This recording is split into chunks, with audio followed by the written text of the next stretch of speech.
Controversias. Mormonas.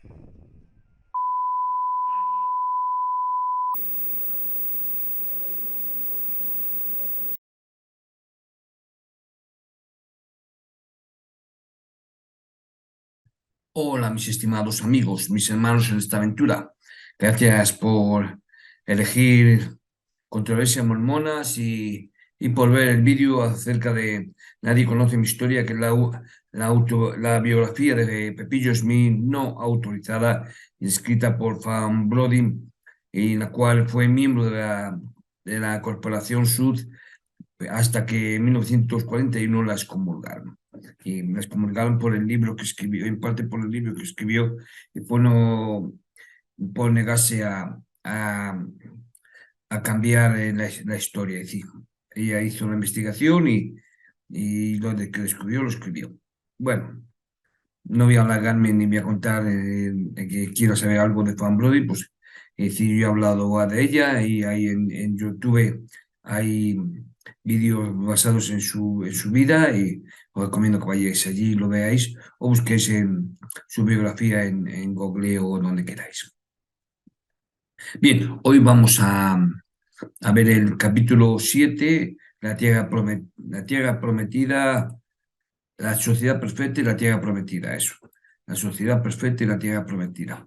Y bien, vamos a comenzar sin más preámbulos. Ohio ya había visto profetas.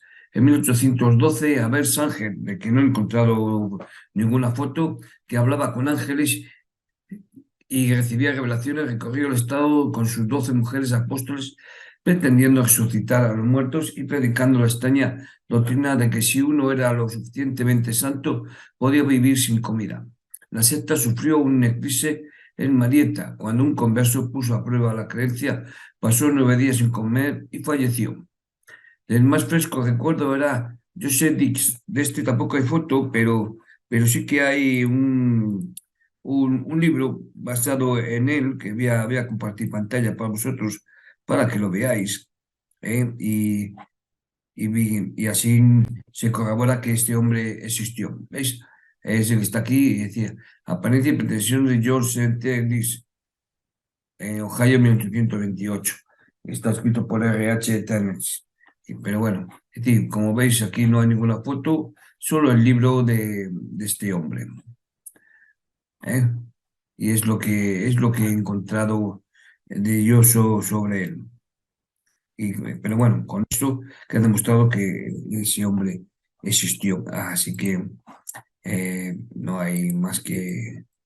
no tengo nada más que añadir al respecto. Bien, continuemos. Bien, de más fresco recuerdo era Joseph Dick, quien anunció en Salisbury en 1828 que él era el verdadero Mesías que vendría a inaugurar el milenio en 1832. Toda la comunidad se acercó a él. Yo soy Dios, gritó, y no hay nadie más. En mí se encuentra el Padre, el Hijo y el Espíritu Santo. Todos los que me pongan su confianza en mí nunca probarán la muerte. A lo que sus seguidores gritaron: nunca moriremos. Y se arrastraron a sus pies gimiendo: contemplad a nuestro Dios. Según un historiador de la época, una treintena de sus discípulos cerca de Bakersfield se reunían el domingo y se revolcaban desnudos en el suelo, hombres y mujeres juntos, como parte del culto, y cometían pecados demasiado repugnantes como para mencionarlos. Pero el profeta Mormón era de una raza diferente. Fue a finales de enero de 1831 cuando su trineo corrió por el valle formando por una ramal del río Chagrin hasta la ciudad de Kirtland. Gaydon detuvo los caballos frente a la tienda de artículos generales de Gilbert y Whitney. José se bajó de inmediato, subió los altos escalones y entró en la tienda donde estaba el joven socio. Neville Whitney, usted es el hombre, exclamó extendiendo su mano. Y vamos a ver una foto de Neville Whitney. Y creo que sí que hay, si no me equivoco, sí que hay foto. No me equivocaba, aquí está la foto de Neville Whitney. ¿La veis aquí? Y este básicamente voy a ponerlo para que lo veáis. Y este es el dibujo del encuentro, que es lo que básicamente lo que acabamos de leer. ¿Eh? Así que vamos a continuar con la lectura. Tiene la ventaja sobre mí, respondió el joven comerciante. No podía llamarle por su nombre como usted lo ha hecho conmigo. Soy José el profeta, dijo sonriendo. Ha rezado por mí aquí, ahora. ¿Qué quiere de mí? Esta audaz introducción desarmó completamente a Whitney. Le dio al profeta su hogar como residencia temporal y su lealtad de por vida. Había entonces unos 150 conversos en Kirtland, más del doble de lo que había seguido desde el estado de Nueva York. Pero José estaba perturbado por el fanatismo que poseía este pueblo. Las reuniones de oración estaban salpicadas de ataques y trances. Los conversos rodaban por el suelo hasta la puerta de la iglesia y salían al suelo congelado en un frenesí masoquista. Algunos montaban tocones para predicar a congregaciones imaginarias en lenguas desconocidas. Otros, haciendo muecas de mono, se apresuraban a cruzar los campos, volviendo con revelaciones que juraban haber copiado de trozos de pergamino colgados en el cielo nocturno. A diferencia del evangelista habitual, que veía al Espíritu del Señor en tal coribantismo e histeria colectiva, José Smith reconoció una amenaza para su iglesia. Había visto suficiente de este tipo de avivamiento en Palmira para saber que al final solo traía cinismo y desintegración, y su primera revelación importante en Kirtland denunció a los falsos espíritus. Básicamente, la de José no era una secta revivalista, aunque seguía algunos de los patrones del reavivamiento. Apelaba tanto a la razón como a la emoción, desafiando a sus críticos a examinar las evidencias de su autoridad divina. El libro de Mormón, los libros perdidos de Moisés y Enoch, la declaración ocular de sus testigos y numerosas revelaciones similares a las de la Biblia. La importancia de esta apelación no puede ser sobreestimada, ya que atrajo a las filas mormonas a muchos hombres capaces que se disgustaron por los excesos de los cultos locales. El atractivo intelectual del mormonismo, que con el tiempo se convirtió en su mayor debilidad, ya que los aspectos históricos y científicos del dogma mormón fueron cruelmente destripados por la erudición del siglo XX, fue al principio su mayor fortaleza. Las sectas revivalistas eran inherentemente democráticas, ya que subsistían del entusiasmo espontáneo de las masas del pueblo, que los exhortadores inflamaban pero nunca controlaban. Pero la estructura de la Iglesia mormona fue autocrática desde el principio. Poco después de la llegada de José a Kirtland, una mujer convertida llamada Cumbre comenzó a predicar en las calles llamándose profetisa y congraciándose con muchos ángeles. Según Rabbut, incluso sin Ridon le dio la mano derecha del compañerismo y literalmente la saludó con lo que llamaron el beso de la caridad. Pero José declaró que ella era del diablo. Finalmente prohibió la predicación del mormonismo por cualquiera excepto los ángeles, debidamente ordenados por las autoridades de la Iglesia. Pero la naturaleza autoritaria del gobierno de José era muy diferente de la imperiosa dictadura de Mina Wilkinson, que es la cual vimos en la semana pasada, cuyo gobierno por revelación se extendía a los detalles más insignificantes de su colonia, al ordenar a cada varón convertido como miembro de su sacerdocio. Usó el sentimiento popular y democrático de que todos los que sentían el impulso tenían derecho a predicar. Cualquier hombre podía proclamar el Evangelio siempre y cuando se sometiera a la autoridad final del profeta. El clero de José estaba así compuesto por hombres laicos, es más, de prácticamente todos los laicos de su iglesia. El resultado fue una estructura piramidal de la iglesia que se apoyaba en una base lo más amplia posible y que poseía una fuerza asombrosa. A dar a cada hombre una participación en el sacerdocio, José aceleró un sentido parentesco y unidad con la iglesia. Había un sentimiento de propiedad y responsabilidad común que era inmensamente satisfactorio para los hombres para los que la religión había sido hasta ahora una experiencia totalmente pasiva. Los sentimientos comunes de la frontera contra el arte sacerdotal, los elaborados vestidos y rituales clericales y las ostentosas exhibiciones de cualquier tipo de relación con la adoración fueron todos satisfechos por el sistema mormón del sacerdocio. La simplicidad y la informalidad fueron algunos de los primeros ideales mormones y se personificaron en el profeta con su discurso casero y su manera improvisada. Lo que José había creado era esencialmente un socialismo evangélico que compensaba en fuerza moral lo que faltaba en grandeza.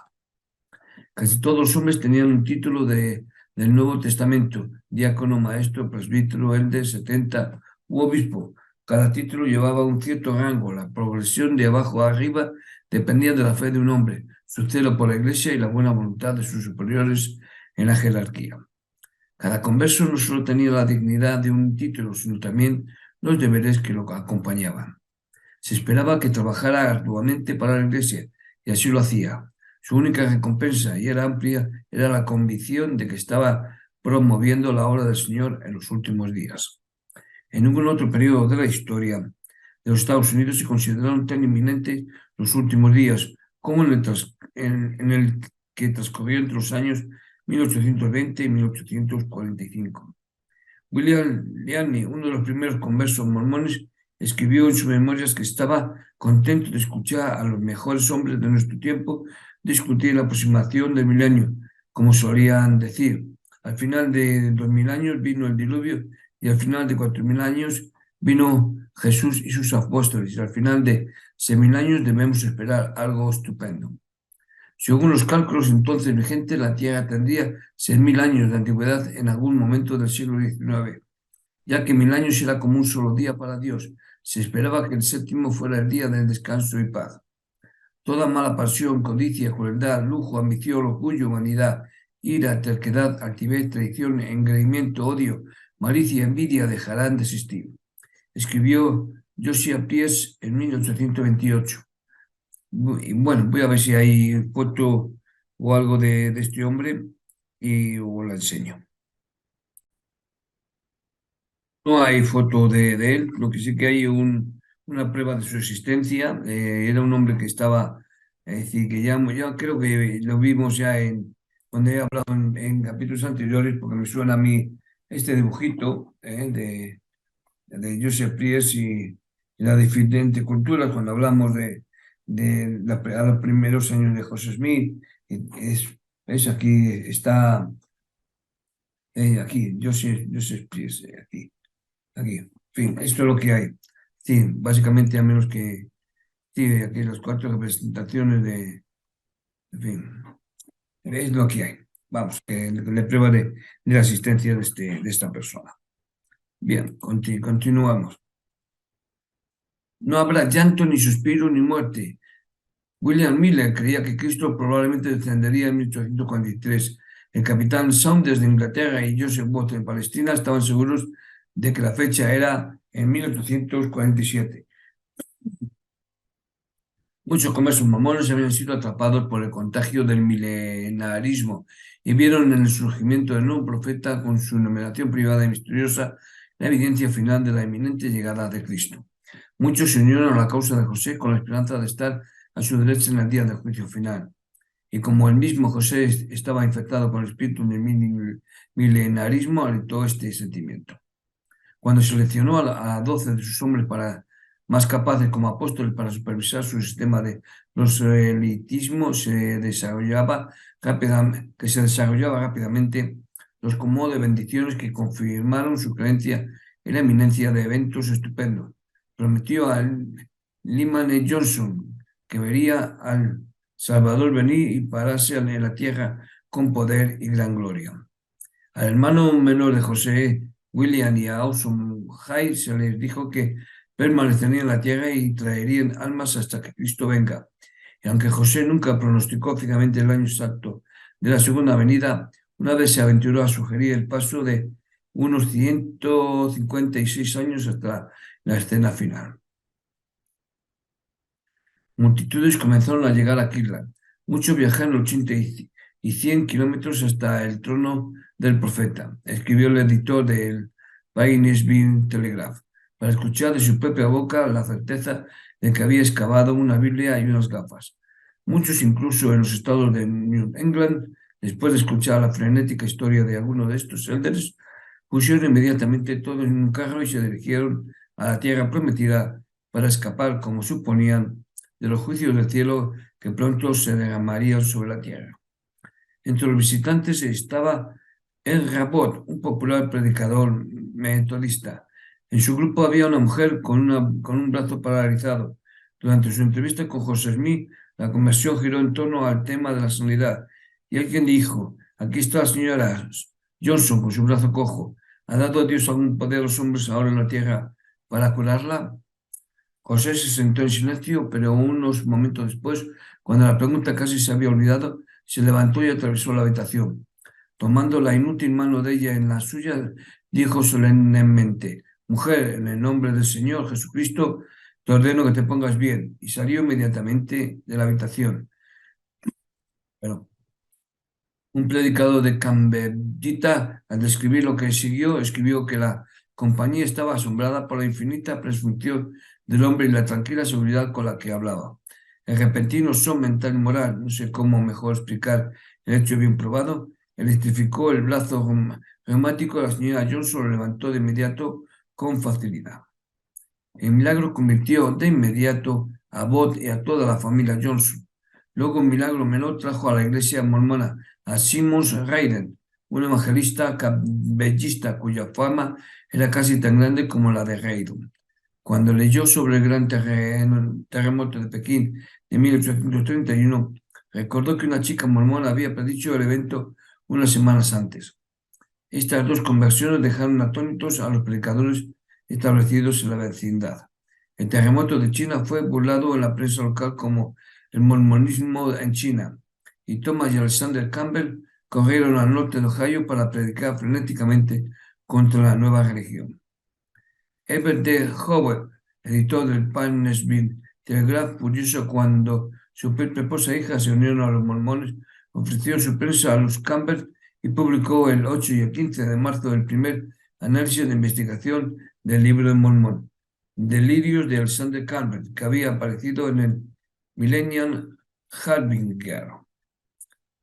Sin desanimarse por esta oposición, José, por sugerencia de Reydon, se puso a trabajar en la traducción del Nuevo Testamento. Reydon esperaba seguir provocando a Alexander Campbell, que había publicado una versión revisada de la suya en 1827. Además de esta traducción, José estaba derramando revelaciones que delineaban su nuevo evangelio. Y sus éxitos, que debieron parecerle fenomenales, maduraron su lenguaje y lo evalentonaron. Siempre se había sentido cómodo ante el público, pero ahora se estaba convirtiendo en un predicador de talento poco común. Su elocuencia, escribió Parley Pratt, no fue pulida, no estudiada, no suavizada por la educación ni refinada por el arte. Interesaba y edificaba, mientras que al mismo tiempo divertía y entretenía a su público, y nadie que lo escuchaba se cansaba de su discurso. Pero incluso incluso lo he conocido por mantener una congregación de oyentes dispuestos y ansiosos durante muchas horas juntos, en medio del frío o sol, lluvia o viento, mientras reían en un momento y lloraban en el siguiente. Incluso el ácido Herbert Hoover admitió que su discurso era sencillo, bastante fascinante y ganador. No siempre hablaba gramáticamente, y sus metáforas eran más caseras y pintorescas que poéticas, pero su voz era poderosa y llevaba una convicción que mantenía a sus oyentes paralizados. Con su éxito llegó una dignidad que siempre decepcionó a los burladores. Una predicadora que viajaba por Ohio en 1831 se equivocó con la emoción local. ¿Puede usted, le preguntó a José sin rodeos, en presencia de Dios Todopoderoso, dar su palabra por juramento que un ángel del cielo le mostró el lugar de esas planchas y que tomó las cosas contenidas en ese libro de esas planchas? Respondió en voz baja, no juraré en absoluto. Entonces ella se volvió contra él con furia. ¿No se avergüenza de tales pretensiones?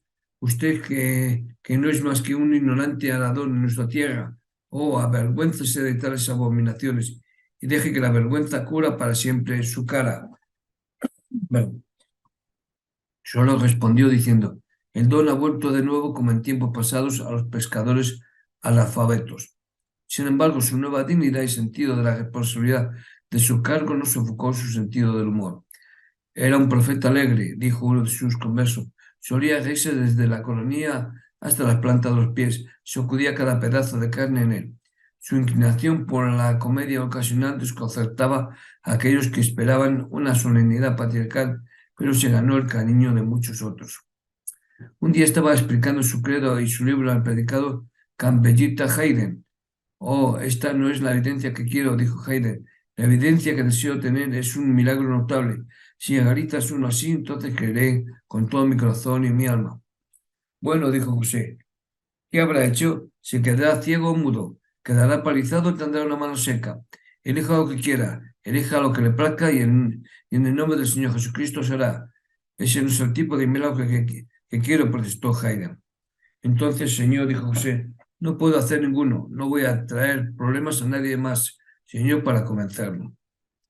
Según los hechos de los apóstoles, los discípulos de Cristo tenían todas las cosas en común y vendían sus posesiones y bienes y los repartían a todos los hombres como cada uno tenía necesidad. Nunca en la historia americana este pasaje de las Escrituras fue tan influyente como en el segundo cuarto del siglo XIX. Decenas de sociedades comunales surgieron en el país, religiosas, no religiosas, civiles y de amor libre. Los Shackers eran comunistas, al igual que los seguidores de Yamina Wilkinson. Cuando José Smith cabalgó por primera vez al valle de Susquehanna para encontrar la mina de plata para Josiah Stowell, fue a la provincia donde Coleridge,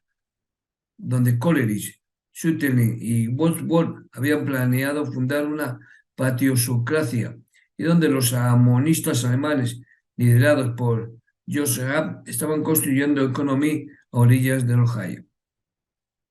Si alguna vez se le ocurría a José Smith convertir su iglesia en una sociedad comunista, no traicionó tal intención hasta después de conocer a Haydn. Este último no solo había estudiado el Nuevo Testamento, también había absorbido gran parte del reciente entusiasmo nacional por la New Harmony de Robert Owen. Al famoso filántropo inglés le había ofrecido una fortuna, irónicamente, por el gran duque Nicolás para iniciar su empresa socialista en Rusia, pero Owen prefirió Norteamérica como campo para la reforma social. En 1825 compró Harmony, Indiana, a George Rapp por $100,000 y con gran fanfarria organizó New Harmony con 900 miembros, 30,000 acres y $150,000 de capital. Las comunidades inspiradas por Owen inmediatamente se multiplicaron por todo el país. Y voy a ver si encuentro una foto de Robert Owen para mostrarla, para que os hagáis una idea de cómo era. Así nos podemos hacer una idea de cómo era este tipo. Y, bien, aquí le tenéis. Robert Owen, un socialista utópico. Y aquí hay varias fotos, esto ya cuando es más mayor, los dibujos, pinturas. Aquí incluso hay un esbozo de su cara. Y este es el hombre de que estamos hablando. Bien. A Owen se le permitió predicar el comunismo ante una sesión conjunta del Congreso con la asistencia del presidente y la Corte Suprema. Recorrió la nación haciendo discursos y en abril de 1829, Sidney Rigdon lo escuchó en un debate de 15 días con Alexander Caldwell en Cincinnati. Para esta fecha, sin embargo, New Harmony se estaba desintegrando estrepitosamente. Owen había perdido 4/5 partes de su fortuna, pero nada de su magnífico entusiasmo, ya que estaba negociando alegremente con el gobierno mexicano por una inmensa área de Chihuahua o Texas. En un aspecto, solo la aventura de Owen fue un éxito notable. Hizo que Estados Unidos tuviera una mentalidad comunitaria. La misma generación que creía tan fervientemente en el perfeccionamiento del hombre que desechó el calvinismo y abrazó en su lugar el unitarismo, el milenarismo y la abstinencia total, estaba madura, al menos ideológicamente, para el comunismo también. En 1840, Emerson escribió a Carlyle: No es un hombre de lectura, pero tiene un borrador de una nueva comunidad en el bolsillo de su chaleco. Pero el entusiasmo por la perfección en la sociedad socialista fue bastante abrumador, debido a las tremendas fuerzas de expansión industrial y agrícola que recompensaron al capitalismo con fabulosos dividendos. Quitaron la cursiva de la palabra francesa millonarie e hicieron de Buena Tierra una jaculatoria nacional. Perdón. José Smith estableció un orden económico en su iglesia que siguió con cierta fidelidad la historia de la vida de la típica sociedad comunista de su tiempo. Cuando llegó por primera vez a Cleveland, encontró la pequeña comunidad de Reydon en el caos. Los discípulos tenían todas las cosas en común, escribió John Whitman, e iban a la destrucción muy rápido en cuanto a las cosas temporales, pues consideraban, leyendo las escrituras, que lo que pertenecía a un hermano pertenecía a cualquiera de los hermanos. Por lo tanto, se quitaban la ropa y otras propiedades y las usaban sin permiso, lo que provocaba confusión y desencanto. Poco después, José emitió una revelación estableciendo la orden unida de Enoch. He aquí, dijo el Señor, consagrarás todas tus propiedades, las que tienes para mí, con un pacto y un título que no puede ser roto, y serán puestas ante el obispo de mi iglesia. La propiedad privada se convirtió en propiedad de la iglesia y el beneficio privado en un botín de la comunidad. La producción se mantuvo de forma individual. A cada converso, después de consagrar todo a la iglesia, se le devolvía cierta propiedad suficiente para él y su familia, sobre la que actuaba como capataz o mayordomo. El sistema era, por tanto, más parecido a la tenencia de la granja que a la verdadera agricultura común practicada por los saques y los partidarios de New Harmony. A la muerte o desafección del mayordomo, la tierra volvía a la iglesia que poseía el título de forma permanente. Cualquier excedente que el mayordomo sacara de la tierra o cualquier ganancia que el mecánico sacara de su taller era aportado al almacén y tesoro de la iglesia, manteniendo al converso solo lo que era necesario para el apoyo y comodidad de él y su familia. El espíritu del verdadero comunismo marxista de cada uno según su capacidad, a cada uno según su necesidad, estaba implícito en todo el sistema. José había probado la degradación de la pobreza y a lo largo de su vida se apresuró a defender a los pobres. Pero un núcleo duro de sentido común templó su humanitarismo. Hay tres clases de pobres, le gustaba decir: los pobres del Señor, los pobres del diablo y los pobres diablos. Este mismo entendimiento sagaz iluminó las revelaciones que establecieron el marco de la orden unida. Prescribían formas legales que un tribunal de justicia podía estar seguro de mantener si un converso apostataba y que, por cierto, permitía amenazar a los descontentos con la pérdida de sus propiedades si querían abandonar la iglesia. El que peca y no se arrepiente, dijo el Señor, será expulsado y no volverá a recibir lo que me ha consagrado. Aunque cada hombre era libre de labrar su propia tierra, reparar su propio techo, el estímulo para un esfuerzo concienzudo residiría únicamente en el amor del comercio por la iglesia.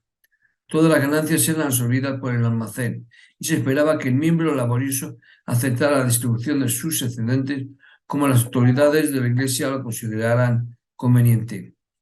Si un hombre deseaba mejorar su propiedad o ampliar su capital, estaba sujeto a la discreción y el patrocinio del obispo. Este era el honesto e industrioso Edward Patrick. Vamos a ver una foto de él. Ya así nos hacemos una idea de su aspecto, ¿eh? Y os imagináis cómo era. Este es Edward Patrick, el obispo de que estamos hablando. ¿Eh? Bien, continuamos. Este era el honesto e industrioso Edward Patrick, a quien se le dio una autoridad secular ilimitada.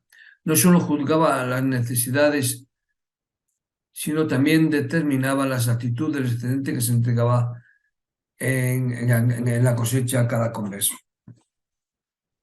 Tuvo la prodigiosa tarea de proveer de mayordomía a aquellos que llegaron a la iglesia sin dinero, como el profeta y otros innumerables granjeros desposeídos, y de aliviar la angustia cuando la propiedad no producía suficientes ingresos para mantener a su mayordomo. Además, se le ordenó comprar tierras, establecer nuevas empresas, cuidar de los ancianos y construir iglesias y escuelas. La estructura de la Orden Unida, tal como se desarrolló en las revelaciones de José, es incompleta y ambigua. Los detalles de cómo funcionó realmente en Kirla simplemente no son recuperables. Está claro, sin embargo, que José no impuso inmediatamente la nueva economía a los conversos de Kirlan, que eran nuevos para él y estaban relativamente asentados financieramente. Experimentó sabiamente primero con los mormones de Nueva York, que lo habían seguido al oeste, ya que poseían una mayor homogeneidad social y un capital más líquido. Estos conversos se establecieron en Thompson, un pueblo vecino, bajo el liderazgo de Neubert Canine, cuando una revelación ordenó a los conversos de Ohio impartir de sus tierras a sus hermanos del este. Errad Thayer y Lehman Copley ofrecieron un terreno de 1000 acres por la mitad de su valor y el experimento fue lanzado rápidamente. El entusiasmo de José por la Orden Unida siempre fue mitigado por el hecho de que fue la concepción de Riddle. Es dudoso que se diera cuenta al principio del poder añadido que tal sistema automáticamente le daba a sus manos, aunque rápidamente aprendió a considerar que era su derecho supervisar los asuntos temporales y espirituales de su pueblo. Al principio dejó la gestión de la orden en gran parte en manos de subordinados, ya que estaba mucho más interesado en sus planes para construir una nueva Jerusalén. Y con un solo corazón y una sola mente escribió en el nombre del Señor: reunid vuestras riquezas para comprar una herencia que os será asignada de aquí en adelante, y se llamará la Nueva Jerusalén, una tierra de paz, una ciudad de refugio, un lugar de seguridad para los santos del Dios Altísimo. Y se reunirán en ella de todas las demás naciones bajo el cielo, y será el único pueblo que no estará en guerra unos con otros. Aún no había seleccionado el lugar para la ciudad santa. Pratt había regresado a la misión La Manita con brillantes descripciones del condado de Jackson, cerca de la frontera india en el Alto Missouri, y Cowdery, que había permanecido allí haciendo proselitismo, estaba seguro de que en Independence, a unos 402 kilómetros por el río Missouri, desde San Luis, había encontrado el lugar ideal para Sion. Bueno, aquí todos los caminos terminaban y solo un profundo y negro sendero se extendía hacia Santa Fe, 1287 kilómetros al suroeste. Aunque con menos de 4 años de antigüedad, Independence ya era la pujante ciudad de la frontera. Tenía como mercado los sitios emigrantes, los Sac, los Fosses y Kickapoo, que se abrían paso a raudales para tomar nuevos hogares en las grandes llanuras, así como a los indios de Kansas, medio muertos de hambre, que vivían directamente en el oeste, proporcionaban suministro para Cantonment, más tarde Fort Leavenworth, que un viajero italiano describió en 1837 como unos cuarteles miserables y un bloqueo de segunda categoría, con un regimiento de dragones y artillería para mantener el respeto de los salvajes. Los soldados habían controlado parcialmente las incursiones comanches y pawnee en las caravanas de Santa Fe, cuyo valor anual en 10 años había saltado de $3,000 a $270,000. Bueno, equipos de bueyes y mulas viajaban de mayo a octubre llevando algodón, lana, uniformes azul oscuro, prendas de lana gruesa, alepín, cuchillería ligera y espejos, y regresaban con lingotes de oro, dólares mexicanos, oro fino, castor, mulas y asnos. Estas caravanas se equipaban en Independence con provisiones suficientes para durar hasta el país de los búfalos, y cuando regresaban, llegando al puerto desde un mar de praderas, desprovisto de comida y ropa, los comerciantes gastaban su dinero con tal liberalidad que todo el Missouri utilizaba los dólares mexicanos como medio de cambio.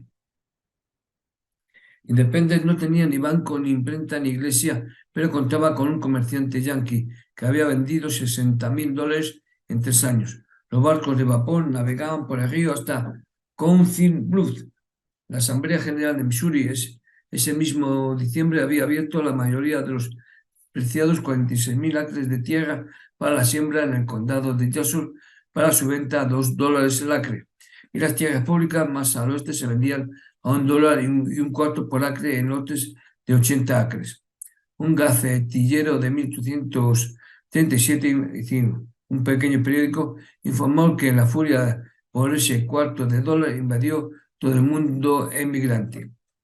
La historia ha reivindicado el entusiasmo de Cowdery por Independence, ya que Kansas City surgió de sus alrededores. Pero había demasiados agentes de tierra en Missouri en la década de 1830 para permitir que tal suculenta especulación cayera en manos de cualquier secta. José dudó al principio sobre Independence porque estaba preocupado por el hecho de que en la misión a los indios había sido un fracaso rotundo. Pratt culpó a los agentes indios y a los celosos sacerdotes sectarios que se habían alarmado, dijo, por el éxito inicial suyo y de Cowdery entre los Delawares y les habían ordenado salir del territorio indio. Pero Cowdery no estaba teniendo más éxito entre los blancos. Su carta de 7 de mayo de 1831 terminaba diciendo: «Estamos bien, bendecido al Señor, y predicaremos el Evangelio, aunque la tierra y el infierno se opongan a nuestro camino, porque habitamos en medio de escorpiones y en Jesús confiamos». A sus conversos que eran reacios a comprar tierras hasta que el sitio exacto para sí no hubiera sido elegido, José postergó lo mejor que pudo en una nueva revelación. En caso de que no tengáis terrenos, comprenlos ellos por ahora en las regiones de alrededor como bien les parezca. El lugar aún no ha sido revelado. Hasta mayo no tenía indicios de que en un mes un exército doble precipitaría un éxodo a Missouri.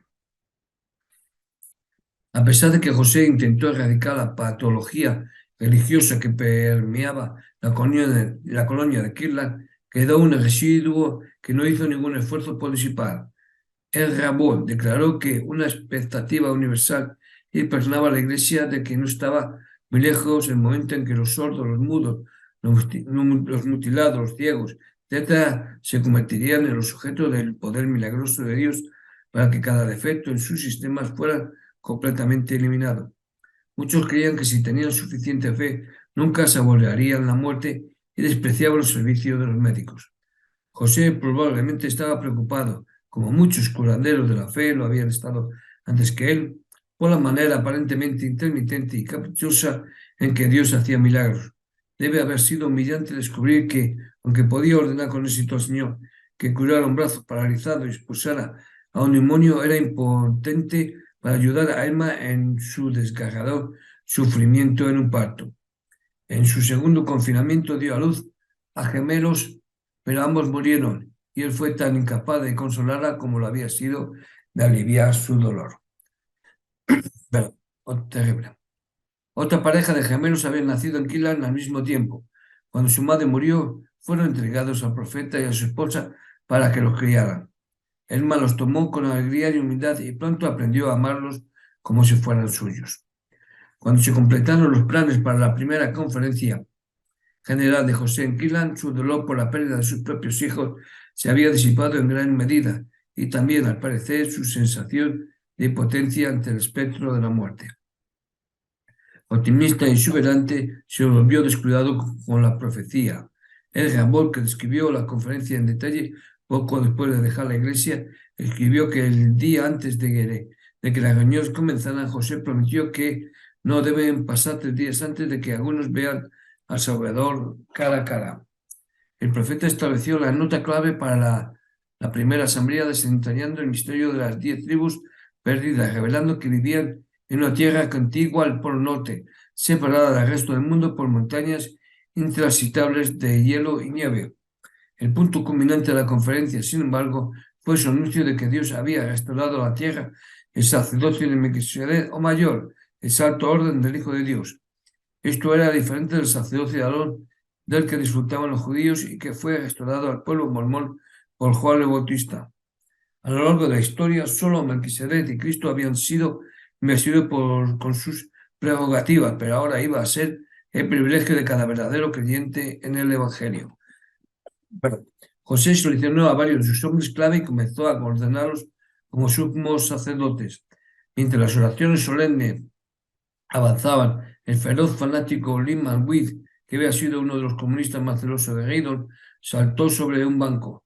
Booth escribió que tenía los brazos extendidos, las manos encogidas hacia atrás y todo su sistema se agitaba mientras gritaba: si quieren ver una señal, mírenme. Y gritó que veía los cielos abiertos y al Hijo del Hombre sentado a la derecha del Padre. Un hombre fue repentinamente golpeado por sordera y mudez. José se acercó a él y ordenó al diablo que huyera. Inmediatamente los sentidos perdieron, volvieron. Toda la congregación estaba electrizada. Pero en este punto, si nos basamos en el relato de voz, parece que José estaba tan emocionado por el regreso de su don para hacer milagros que perdió toda discreción. Agarrando la mano de un converso que había quedado lisiado por un accidente, exclamó: hermano Mulder, te ordeno en el nombre de Jesucristo que endereces tu mano. Y tiró de los dedos rígidamente enroscados. De nuevo lo exigió, pero los dedos volvieron a su antigua distorsión. Rápidamente se volvió hacia un viejo cojo de una pierna, le ordenó que se levantara y caminara. El hombre dio un paso o dos, luego su fe falló. Luego un padre trajo un niño muerto que se había negado a enterrar hasta después de la conferencia. Las oraciones más fervientes y frenéticas dejaron al pequeño cuerpo gris y móvil. José encontró imposible reprochar a los padres la falta de fe, ya que fueron los últimos en convencerse de que el niño no podía volver a respirar. Finalmente, entumecidos y desolados, se volvieron contra los líderes y les reprocharon amargamente haberles aconsejado que no recibieran ayuda médica. Un escalofrío se extendió por toda la conferencia. El segundo día, cuando sin explicación Rido despidió a la congregación abruptamente antes que el tiempo se agotara, José debió darse cuenta de que se enfrentaba al primer gran fracaso de su vida.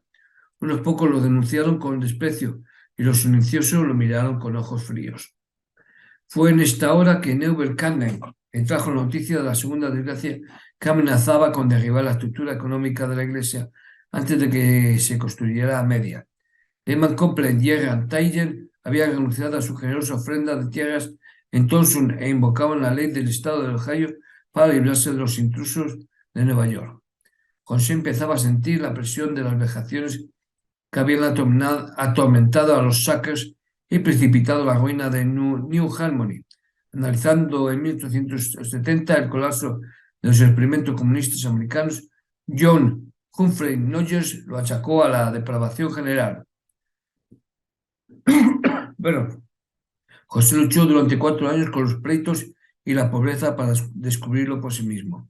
Sin embargo, ahora, con la rápida energía que nunca pareció fallarle en una crisis, encontró en una sola noche la solución que resolvería la difícil situación de la colonia de Nueva York y al mismo tiempo desviaría la atención de la desastrosa conferencia. Sion lo salvaría. Como Robert Owen, cuyo fracaso en New Harmony lo había dirigido a Chihuahua, José buscó la frontera donde los hombres no habían echado raíces profundas y la necesidad impondría la cooperación. Una nueva revelación ordenó a 30 hombres, incluyéndole a él y a Riddle, que partieran de inmediato a Missouri. Pero a los conversos ya alarmados que le habían cedido sus propiedades y consagrado su dinero, les prometió tierras en abundancia en Missouri.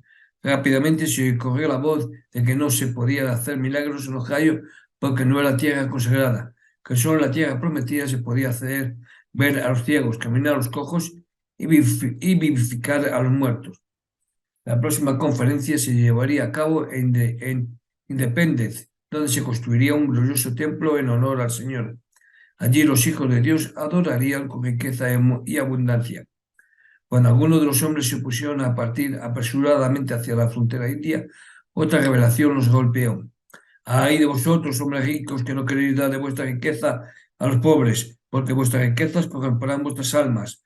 ¡Ay de vosotros, pobres, cuyos corazones no están quebrantados, cuyos espíritus no son contritos, cuyos vientres no están satisfechos y cuyas manos no están impedidas de agarrar los bienes ajenos, cuyos ojos están llenos de codicia y que no queréis trabajar con vuestras propias manos! Pero bienaventurados los pobres de corazón puro, cuyos corazones están quebrantados y cuyos espíritus son contritos, porque verán el reino de Dios que viene en poder y gran gloria para su liberación, porque la grosura de la tierra será suya.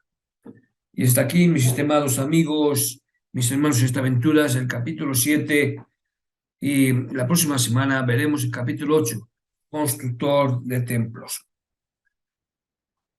Espero que haya sido de vuestro agrado este capítulo, La sociedad perfecta y la tierra prometida, que era el título del capítulo 7.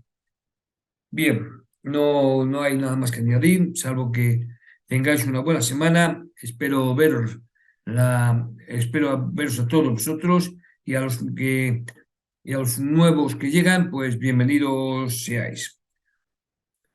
Yo soy Emanol, el profeta desconocido, y este ha sido Nadie conoce mi historia, el capítulo 7 de la biografía no autorizada de Pepillo Smith, escrita por Fan Brody, la cual fue miembro de la Iglesia hasta 1941, en la fecha en que fue excomulgada.